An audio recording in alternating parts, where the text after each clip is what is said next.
Hello everyone, welcome to life science Bangla. আমি উত্তম বর্মন। আজকে আমি মেনলি আলোচনা করব ওয়েস্টার্ন ব্লটের সম্বন্ধে। ওয়েস্টার্ন ব্লট অ্যাকচুয়ালি কী কাজে ব্যবহার করা হয়? It is most widely use for protein ডিটেকশনের জন্য ইউজ করা হয়ে থাকে। Also call immunoblotting. অনেক সময় তোমরা শুনে থাকবে যে অনেক সময় ওয়েস্টার্ন ব্লটকে ইমিউনোব্লটিং বলা হয়। A technique used to identify one protein in a sample containing many protein. একটা স্যাম্পলের মধ্যে অনেক ধরনের প্রোটিন থাকতে পারে, তার থেকে পার্টিকুলারলি ওয়ান প্রোটিনকে আইডেন্টিফাই করার জন্য দিস টেকনিককে ইউজ করা হয়। ঠিক আছে,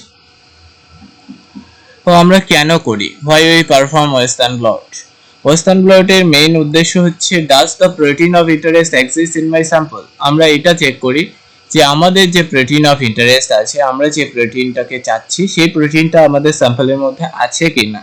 অ্যান্ড সেকেন্ড হচ্ছে আমরা এটা দেখি does treatment of any sample with ex যে কোনো কেমিক্যাল হতে পারে, ঠিক আছে, আমরা যে ড্রাগ ইউজ করতে পারি, results in more or less protein expressions compared to an untreated control.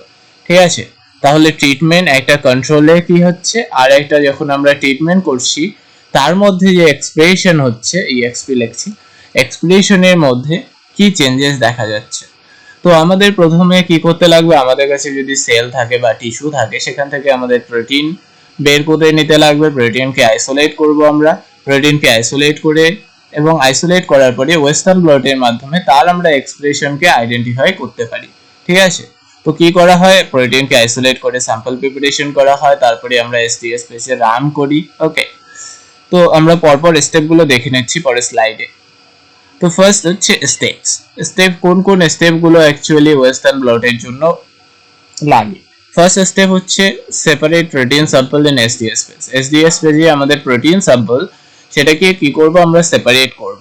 এখানে মেনলি মলিকুলার ওয়েটের বেসিসে এসডিএস পেজে প্রোটিন সেপারেট হয়ে যায়। ঠিক আছে, এর জন্য একটা আলাদা ভিডিও এই চ্যানেলে আছে, তোমরা চাইলে দেখে নিতে পারো। ঠিক আছে, ট্রান্সফার করা হয়, transfer protein from gel to membrane. তারপরে আমরা ডিটেকশন করি ট্রান্সফার। ঠিক আছে, ট্রান্সফারটাকে ব্লটিংও বলা হয়, অনেক সময় ব্লটিং বলি, এবং ডিটেকশনস। ঠিক আছে, তাহলে ট্রান্সফারে কি হচ্ছে, ট্রান্সফারে জেল থেকে প্রোটিন মেমব্রেনের মধ্যে যাচ্ছে। এই যে মেমব্রেন আমরা এখানে ইউজ করি পিভিডিএফ, অথবা আমরা কি করি নাইট্রোসেলুলোজ মেমব্রেন ইউজ করি। ওকে, নাইট্রোসেলুলোজ মেমব্রেন। আর ডিটেকশন কি করা হয়, using antibodies specific to the target protein. আমরা যে প্রোটিনকে আইডেন্টিফাই করতে চাচ্ছি তার স্পেসিফিক অ্যান্টিবডি আমরা ইউজ করি। ঠিক আছে, ডিটেকশনের জন্য।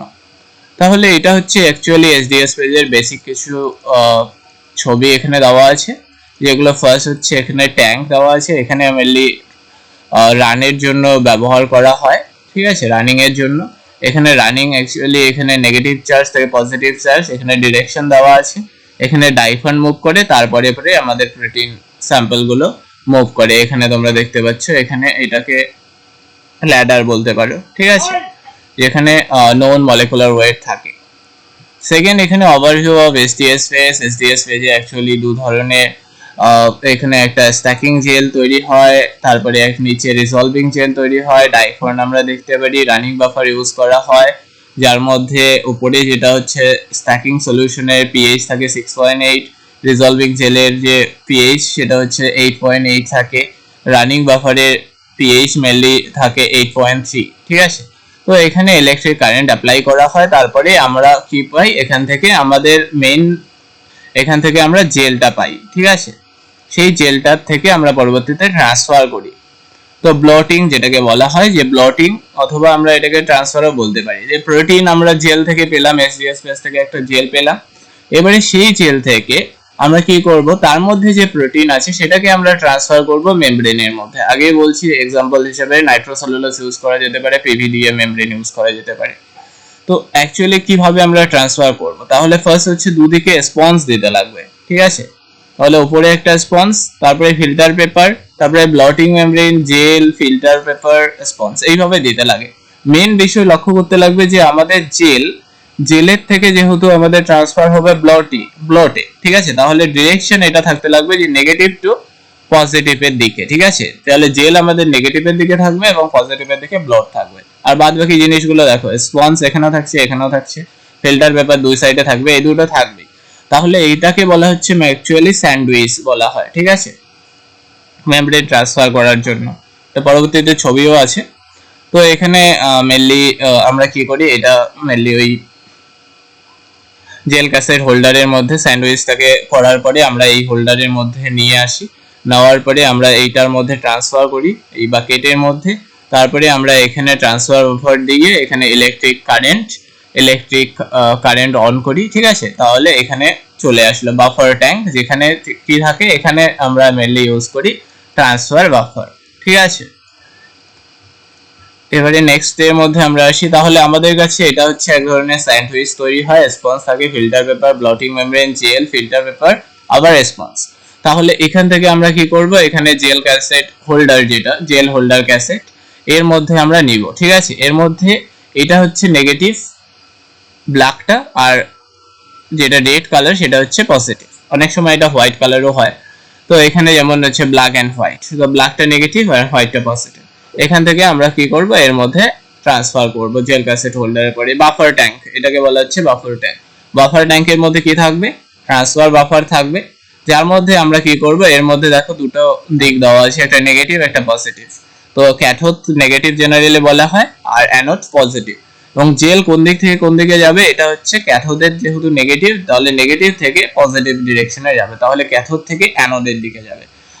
ইলেকট্রিক কারেন্ট যখন আমরা অন করব, তাহলে জেল থেকে মেমব্রেনের মধ্যে প্রোটিন কি হবে, ট্রান্সফার হয়ে যাবে। ওকে, এবারে দেখো ট্রান্সফারের আরো ছবির মাধ্যমে ভালোভাবে বোঝানো আছে। এখানে তোমাদের ফোম প্যাড, ঠিক আছে। তারপরে দেখো ফিল্টার পেপার দেওয়া আছে, এটাকে স্পঞ্জ হিসেবে ধরতে পারো। আমার আগে যেগুলো লেখা ছিল স্পঞ্জ হিসেবে, তাহলে এটাকেও তোমরা স্পঞ্জ হিসেবে ধরতে পারো।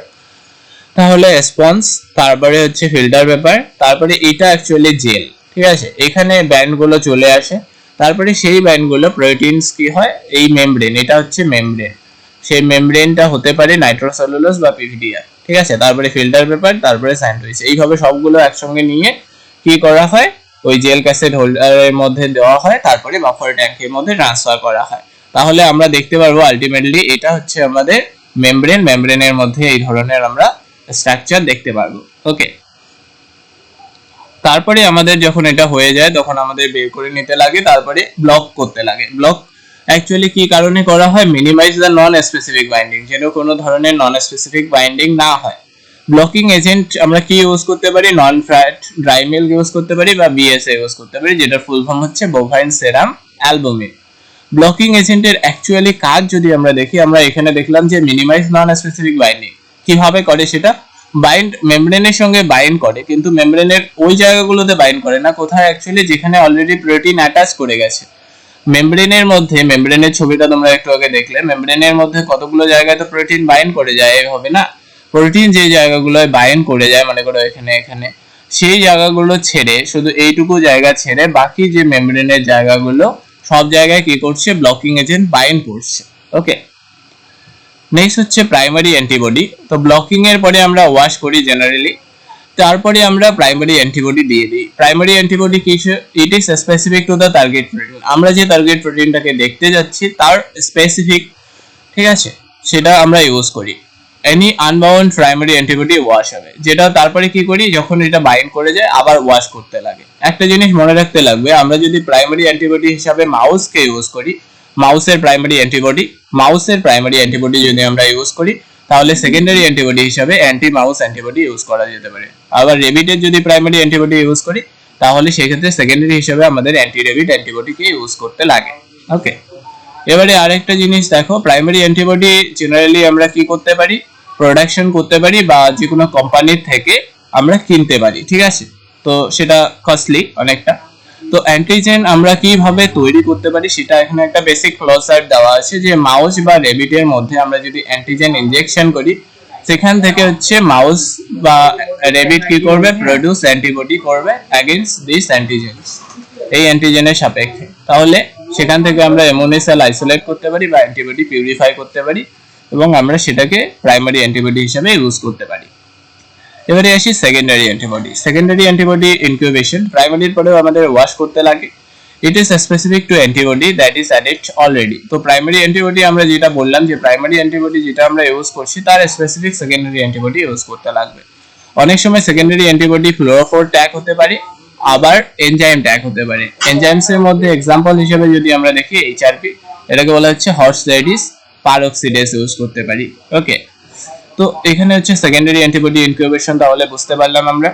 এবারে আসি যে ওভারঅল প্রসেসটা আমরা এতক্ষণ ধরে যেগুলো আলোচনা করলাম, ব্লক করলাম, ব্লকের পরে আমরা এটার পরেও আমরা ওয়াশ করি, ঠিক আছে, ওয়াশ করি, তারপরে ইনকিউবেট উইথ প্রাইমারি অ্যান্টিবডি। তো এখানে প্রোটিন আছে, প্রোটিনের মধ্যে কি থাকছে, অ্যান্টিজেনের মধ্যে অ্যাকচুয়ালি অ্যাপিটপ থাকে, আর অ্যান্টিবডির মধ্যে থাকে প্যারাটপ, ঠিক আছে, যেটা বাইন্ড করে অ্যাপিটপের সঙ্গে। তো এইটা হচ্ছে মেইন বিষয়। তো প্রোটিন এখানে বাইন্ড করলো, তারপরে এখানে দেখো ওয়াশ উইথ টিবিএসটি বলা আছে, incubate with secondary antibody. Secondary antibody কি হবে, তাহলে প্রাইমারি অ্যান্টিবডি, যেটা এইটা হচ্ছে প্রাইমারি অ্যান্টিবডি, এইটা হচ্ছে সেকেন্ডারি অ্যান্টিবডি। সেকেন্ডারি অ্যান্টিবডি কোনো কিছু দ্বারা ট্যাগ থাকতে পারে, যেটা এনজাইম হতে পারে বা ফ্লোরোফোর হতে পারে। তারপরে আমরা আবার ওয়াশ করি, তারপরে আমরা ডিটেকশন করি, ঠিক আছে। তো এবারে আমরা দেখছি যে ডিটেকশনটা আমরা কিভাবে করতে পারি। ডিটেকশন অ্যাকচুয়ালি কেমিলোমিনেসেন্সের মাধ্যমে করতে পারি বা ফ্লোরোসেন্সের মাধ্যমে। কেমিলোমিনেসেন্স এখানে কি হয়, এখানে হচ্ছে this most sensitive detection method use a chemiluminescence substrate that produce light as a byproduct of the reaction with the enzyme conjugate to antibody। তাহলে আমাদের অ্যান্টিবডির সঙ্গে থাকছে এনজাইম, এবং এটার মধ্যে থাকছে কেমিলোমিনেসেন্সের মধ্যে সাবস্ট্রেট।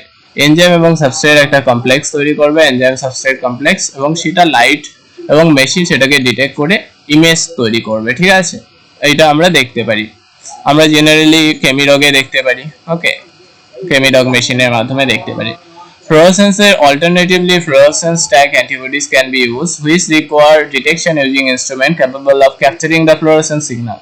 তাহলে যে সমস্ত মেশিন ফ্লোরোসেন্স সিগন্যালকে ক্যাপচার করতে পারবে, আমরা সেখানে ফ্লোরোসেন্স দিয়ে ট্যাগ করে সেখানেও আমরা দেখতে পারি মেশিনের মাধ্যমে। ওকে, তো এখানে জেনারেলি ইমেজ আমরা যদি দেখি যে কোনো কিছুর প্রোটিন চালানোর পরে, যেখানে এখানে টিবুলিন এই ধরনের ব্যান্ড আমরা জেনারেলি দেখতে পারি, বা জিএপিডিএইচ আমরা যদি ইউজ করি তাহলে এই ধরনের ব্যান্ড দেখতে পারি। আরেকটা জিনিস ইম্পর্টেন্ট, সেটা হচ্ছে লোডিং কন্ট্রোল। অনেক সময় শুনে থাকবে যে লোডিং কন্ট্রোল। লোডিং কন্ট্রোল কি? Loading controls are antibodies used to ensure that samples are equally loaded during SDS phase। আমরা যখন loading control are antibodies, okay, that used to ensure that samples were equally loaded। তো এটা ensure করার জন্য use করা হয় যে sample আমরা যে ইউজ করছি সেটা ইকুয়ালি লোডেড হয়েছে কিনা। এক্সাম্পল হিসাবে আমরা বিটা অ্যাক্টিনকে ইউজ করতে পারি, জিএপিডিএইচ বা টিবুলিনকে ইউজ করতে পারি। So thank you for watching this video.